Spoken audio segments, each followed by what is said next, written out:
Craig Wright denies forging evidence he's Satoshi on day 2 of COPA trial. From self-plagiarism to poor multitasking, the self-proclaimed Bitcoin inventor offered an explanation for every inconsistency pointed out by opposing counsel during his first cross-examination in the London court case. "If I had forged the document, then it would be perfect." So spoke Australian computer scientist Craig Wright Tuesday, minutes into his first day of cross-examination in the UK trial that could lay waste to his controversial claim that he is the father of cryptocurrency. Denying an accusation from opposing counsel, Wright claimed that inconsistencies in a PDF showed not that it had been doctored but the opposite. Turning to presiding Judge James Mellor, the defendant said, "If you go into Adobe, my lord, and I change everything, there's not going to be a font error." An alliance of crypto advocates and developers have sued Wright, accusing him of committing forgeries on an industrial scale to prove he is Satoshi Nakamoto, the pseudonymous inventor of the oldest and most popular cryptocurrency, Bitcoin. Sporting a powder blue pinstripe three-piece suit in what attendees described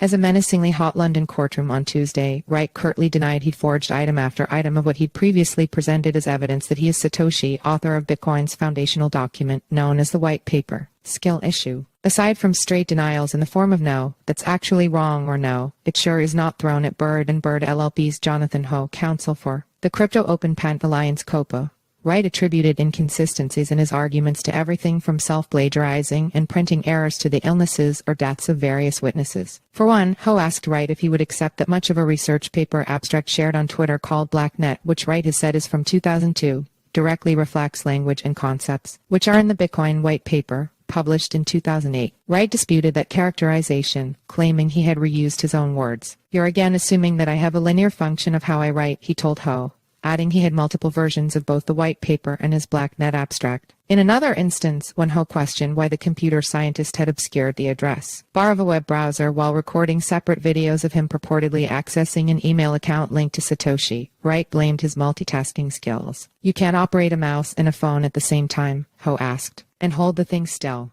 Wright replied. No one asked if Wright, as a forensic documents expert, would view the video as something one would do when trying to fake something. He answered no.